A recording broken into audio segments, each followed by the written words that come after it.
Anatomy of the atom.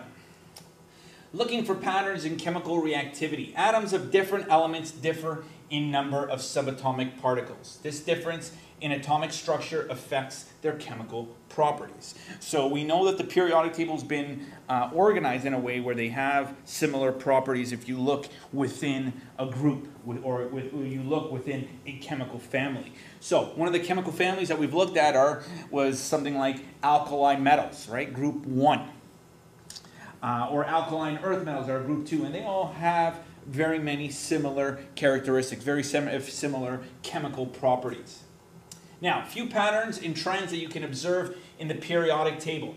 We've already talked that the periodic table arranges elements into periods, which are the horizontal rows, and groups, which are the vertical columns. And as we said, we're not going to refer to them as rows or columns. We might say it, I might say it accidentally, but in fact, I want you using the terms periods and groups. Now, I introduced you guys to the aluminum staircase in the previous chapter, and we talked that the aluminum staircase separates the elements into your metals and your non-metals, and that the groups bordering this staircase or ladder exhibit some metallic and non-metallic properties, which we call our metalloids. And these are the ones that pretty much lie along the borders of the aluminum staircase or the aluminum ladder, whichever way you want to use to refer to it. So here's our periodic table. Okay, here is the aluminum ladder. Right. So metals, non-metals. Okay. Let me write down non-metals. Okay, and metals. Notice how the majority are metals. Notice these green ones here. Okay, these are the metalloids, and these are the ones that we've talked about that exhibit similar properties to both metals and non-metals. Another thing also, just to remind you guys, these numbers here on the side, the 1, the 2, the 3 here, these are the periods. Okay, so period number 1 is the first row. Period number 2 are all the elements in the second row. Period number 3 are all the elements in the third row, and so on and so on. And notice how there are 7 periods or 7 rows in the periodic table. The numbers here up at the top, 1, 2, you'll notice we've got 3, 4, all the way here, 13, 14, 15, 16, 17, and the last group number 18. Right? So the numbers up at the top are the group numbers, 1 through 18. Sometimes you'll see them in Roman numerals, and in Roman numerals they're numbered from 1 to 8. Sometimes you might see it as numbered 1 to 8A or 1 to 8B. Okay, but for our argument's sake, what we are going to do, we are going to refer to them as groups numbers 1 to 18. Okay, so we're going to look at each column as groups from 1 to 18. And we mentioned also that in these groups, right, you've got some specific chemical families, right? Group number 1, remember, group number 1, as we said, with the exclusion of hydrogen, are the alkali metals. Group 2 here are the alkaline earth metals. And if we move across, we've got our halogens, and group 18 here are the noble gases. Now with the other groups here, we mentioned some of them aren't given, right? Just those were given some special families, chemical family names. But if we look at, let's say, group 14, we can treat it and name it based on the very first atom that lies in that group on the periodic table. So carbon is the first atom in this group number 14. So we can call this the carbon group.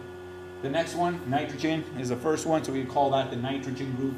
Group 16, we can refer to it as the oxygen group. But keep in mind that groups 1, groups 2, groups 17, and 18 all have special chemical family names. Let's look at the anatomy of the atom and actually break down. So we know the atom is the smallest possible particle, any particle found in any compound.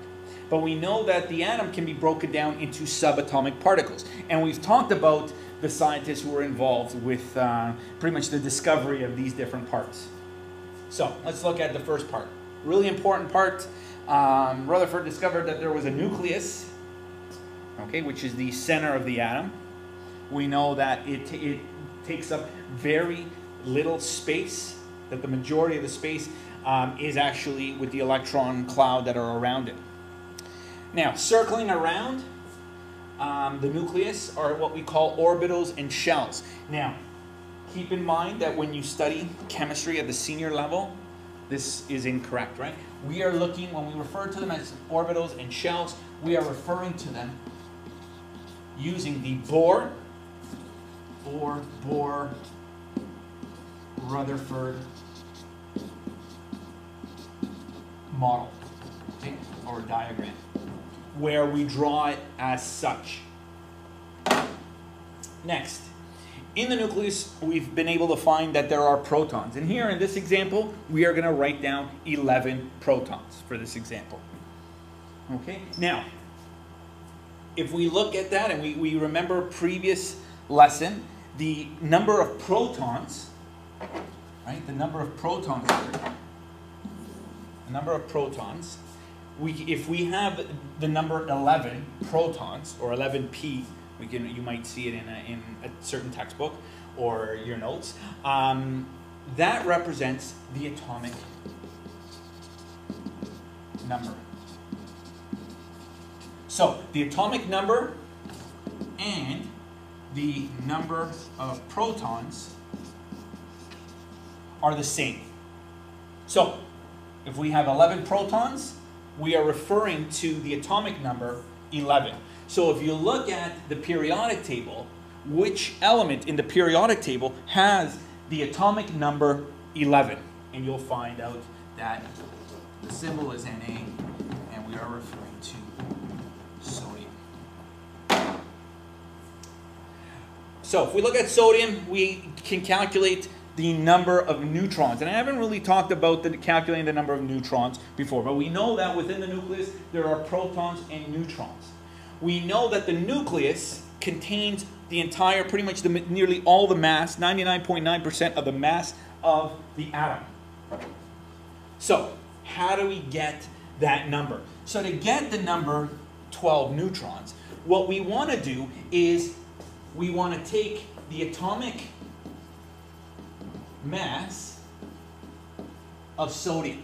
And the atomic mass of sodium is 22.99.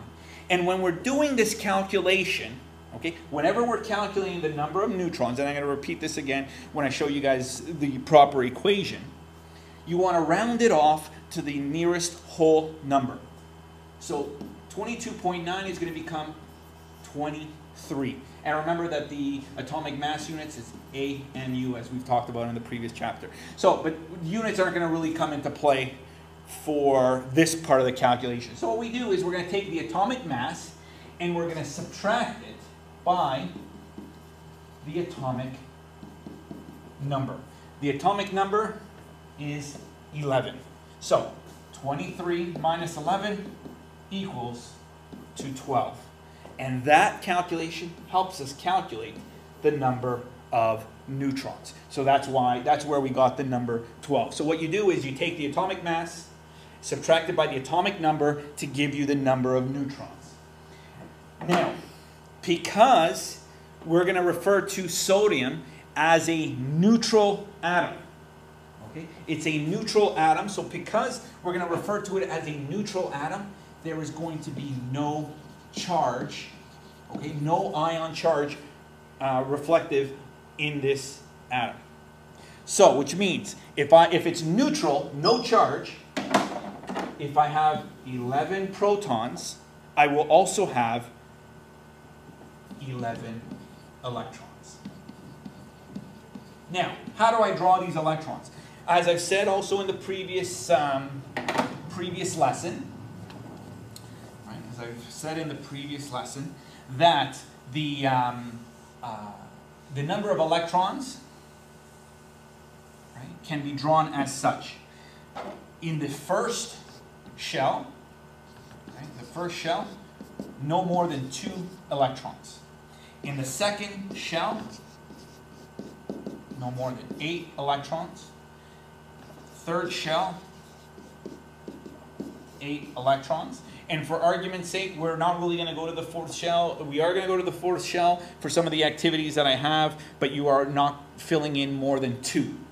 Okay, and that's where things get a little bit weird. But we are going to draw diagrams as such, right? We're going to draw diagrams as such only for the first 20 elements of the periodic table. Okay, so now, how does this work? So in the first shell, we can fit only 2. But we must fill in all the inner shells first before we move on. So before I move on to shell number 2, I must have my first shell filled. Before I move on to my third shell, I must have my first and second filled before I can go to my third. So I know I got to fill in 2 electrons in the first shell, right?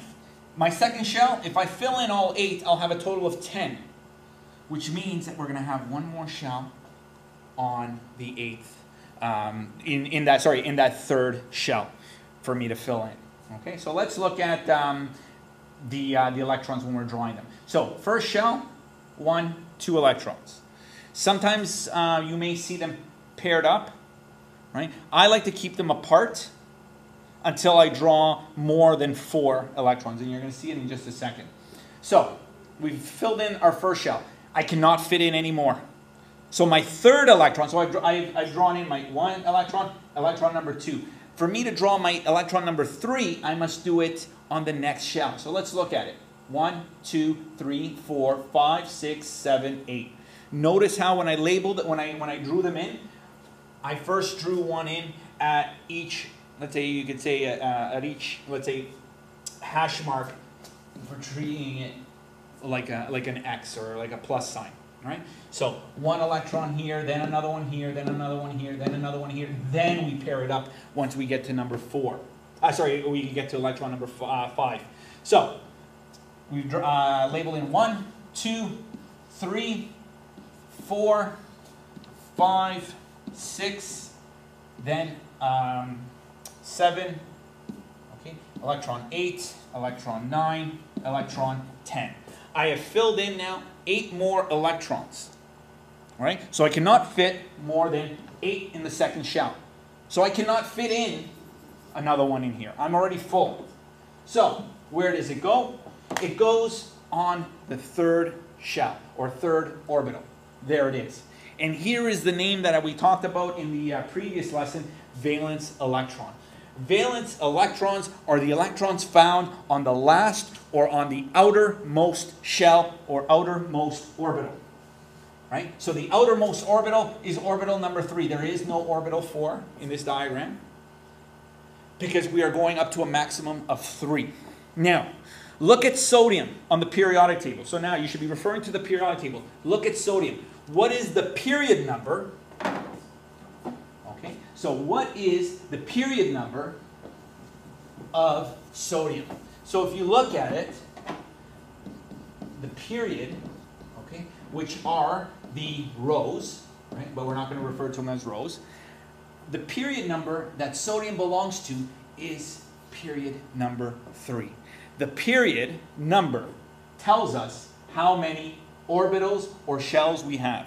So because the element is in period number 3, we are going to fill in 1, 2, 3 shells. So because of that, we can automatically fill in 1 and 2 and put in there 2 electrons and 8 electrons on the second shell and then put that 1. Now, what group number, right? So now, let's look at the group number that sodium belongs to. So sodium belongs to group number 1. So because it belongs in group number 1, it has 1 valence electron. And this is the little hint that I was telling you guys about in the previous chapter on the periodic table. So period number, which are your rows, tells us the number of orbitals, okay, or shells, using, of course, the Bohr-Rutherford model, right? Not on a quantum level. And the group number tells us the number of valence electrons. And the group are the columns. Okay, so we've got the columns. So the group number tells us the number of valence electrons, with a certain exception, of course. And we're going to talk about the exception to the group number theory that we're going to use, or a group number hint trick that I like to use.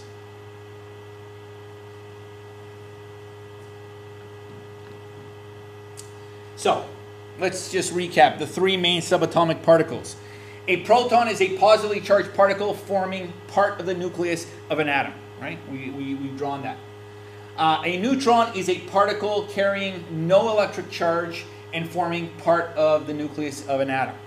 And lastly, an electron is a negatively charged particle found orbiting the nucleus of an atom. So, let's look back at the diagram.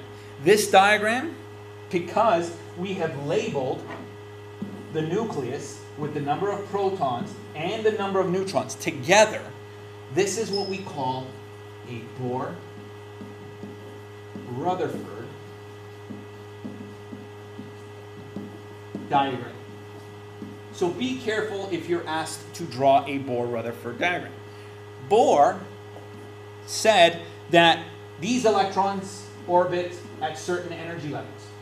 We've talked about this before. The orbitals, shells, represent energy levels. So Niels Bohr said electrons circle around with energy levels. It was Rutherford who said there are protons in the nucleus. And one person that, you know, we could still include, but it was one of his students, right, was Chadwick, who said that there were neutrons as well in the nucleus of the atom. So in fact, we could say that it's a Bohr-Rutherford-Chadwick diagram, but I guess because Chadwick studied under Rutherford, they referred to this as a Bohr-Rutherford diagram. Not to be mistaken with what we are going to call the Bohr diagram. And the difference with a Bohr diagram is, in the nucleus, we are not going to label this information. Instead, for a Bohr diagram,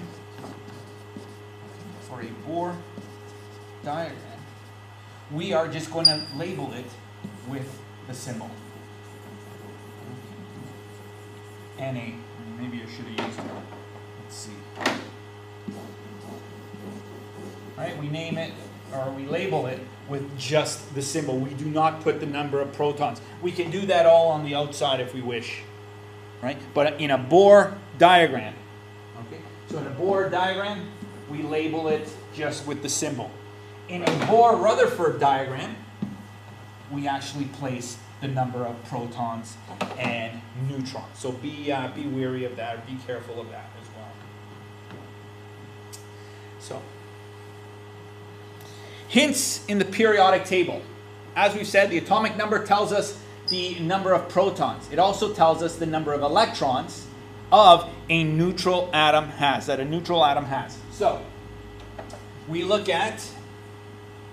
let's look at a simplified diagram of the first 20. We're responsible for the first 20, but this rule applies for all of them, not just for the first 20. So, like I'm going to repeat, this rule that I'm showing you right now, the atomic number rule, applies to all the atoms of the elements of the periodic table. So, the atomic number here, let's look at oxygen. 8 is the atomic number, right? Because the atomic number are the numbers that go in sequential order. See, 1, 2, 3, 4, 5, that, and so on, so on. So, the atomic number of oxygen is 8. The atomic number, as I said, tells us the number of protons. So, if the atomic number is 8, we have 8 protons in the nucleus. If the atom is neutral, we've not created an ion. It's an oxygen atom. Right? Atoms have no charge. An oxygen ion carries a charge, as we've talked about in the previous chapter, the difference between an ion and an atom, and we're going to talk about that at the later on. So, in an oxygen atom, we are referring to a neutral atom. So neutral meaning no charge. So if we have 8 positives, how do we get no charge?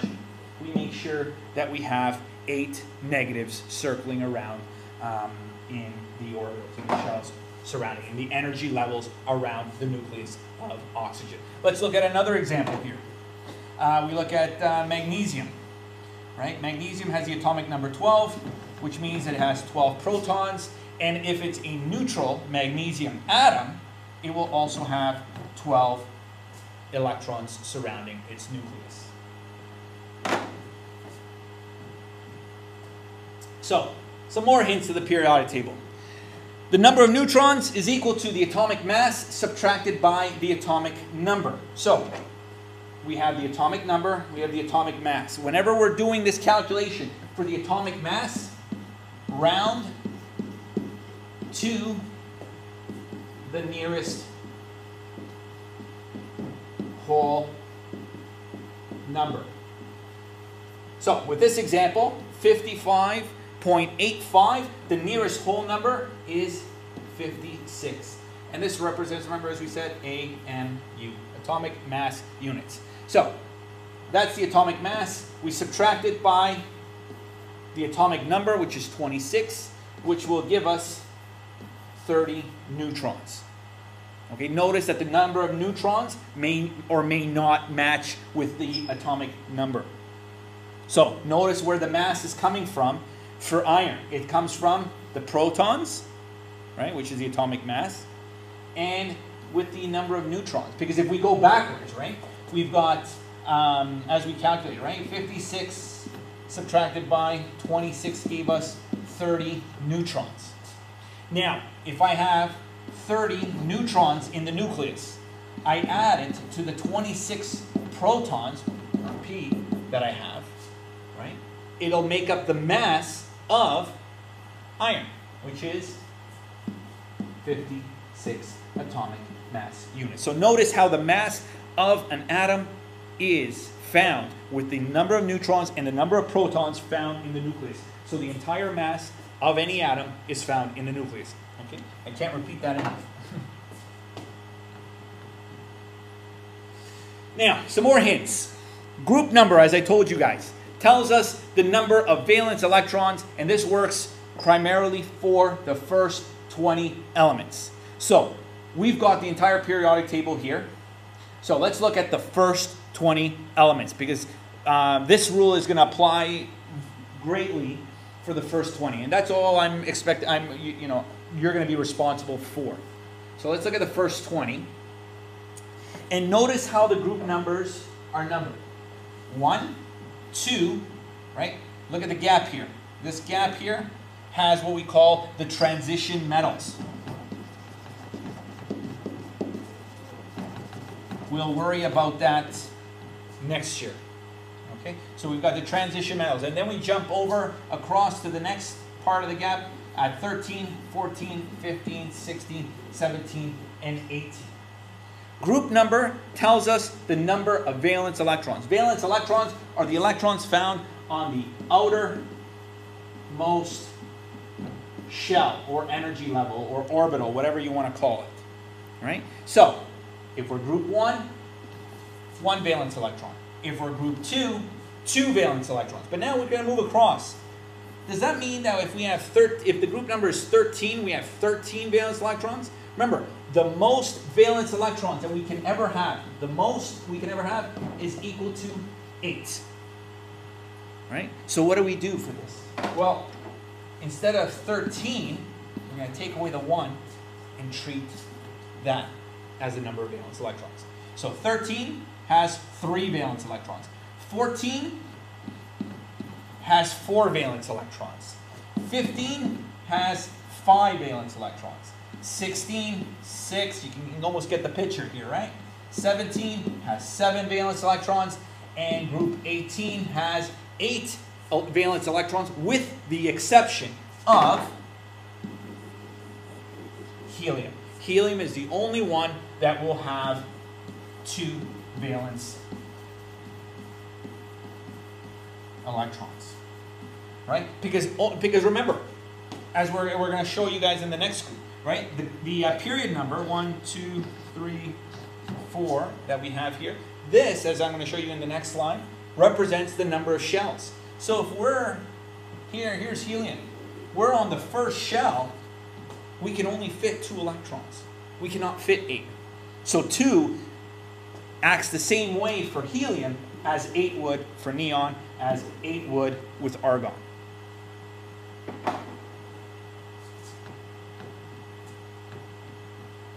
So, as I just said, the period number tells us the number of orbitals circling the nucleus of the atom. And again, this we're looking at in terms of the first 20. Okay, so for the first 20 elements. Okay, so let's look at the first 20 elements. So, we've got period number 1, 1 shell. Right? Period number 2, a second shell. Period number 3, a third shell. Period number 4, a fourth shell. Right? So, the first shell can fit how many electrons? We've said. First one can only fit 2. Why? Because we've only have 2 atoms in the first shell, or that have only 1 shell. Now, these on the second shell will have their first shell filled. But we have it to 1, 2, 3, 4, 5, 6, 7, 8 electrons. So therefore, we can actually fit up to 8 electrons on the second shell, or second orbital, or second energy level. Okay, so 2 on the first. As we said, we can fit also 8 electrons on the third. And because we are only going up to the first 20, we're only going to put 2 more on the fourth shell. We're not going to fill anything beyond that when referring to a Bohr-Rutherford or a Bohr diagram. Okay, so for those who are looking at it at a quantum level, this rule, ignore it, because you guys are referring to s, p, d, and f orbitals.